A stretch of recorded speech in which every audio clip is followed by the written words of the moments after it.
کیا کبھی سوچا ہے کہ زندگی کا سب سے خوفناک دن کون سا ہوتا ہے؟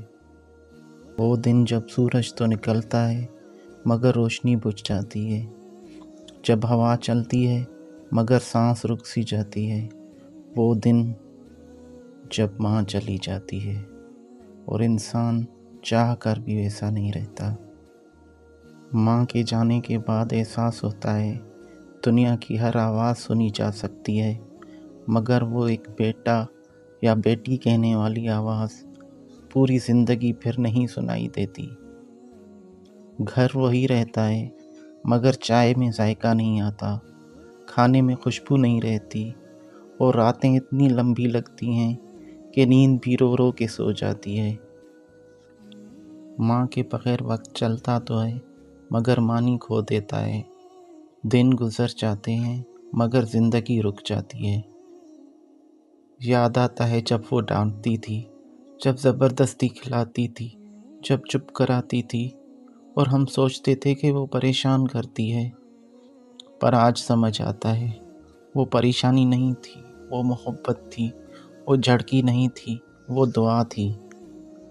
ماں وہ ہے جو رب کی رحمت کا سایہ ہے، اور جب وہ دنیا سے چلی جاتی ہے پھر زندگی میں کچھ بھی پہلے جیسا نہیں رہتا۔ جب ماں چلی جاتی ہے تو گھر خالی نہیں ہوتا، دل خالی ہو جاتا ہے، دعا خالی ہو جاتی ہے، اور وہ سایہ جو زندگی کے ہر دکھ کو چھپا لیتا تھا اب کہیں نہیں رہتا۔ کہتے ہیں وقت ہر زخم بھر دیتا ہے، لیکن کچھ زخم ایسے ہوتے ہیں جو صرف ماں کے لمس سے ہی بھر سکتے ہیں، اور جب وہ لمس نہیں رہتا پھر زندگی میں کچھ بھی پہلے جیسا نہیں رہتا۔ کبھی قبر پر جا کر دیکھو، خاموش مٹی کے نیچے وہ سو رہا ہے جس نے تمہیں نیندوں میں مسکراہٹ دی اور جاگ کر تمہارے لیے دعائیں مانگی۔ کبھی اس مٹی پر ہاتھ رکھ کر دیکھو، وہ آج بھی تمہارا درد محسوس کرتی ہے۔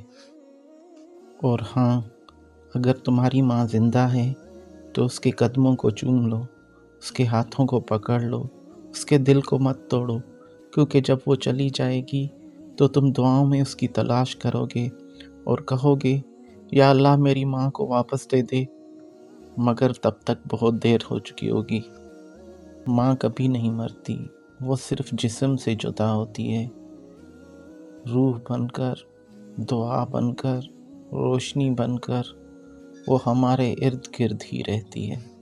اللہ تعالیٰ سے دعا ہے کہ جن کی بھی مائیں اس دنیا سے جا چکی ہیں، اللہ تعالیٰ ان کو اپنی جوار رحمت میں جگہ دے، ان کے درجات بلند فرمائے اور ان کے جنت الفردوس میں اعلیٰ مقام عطا فرمائے۔ آمین۔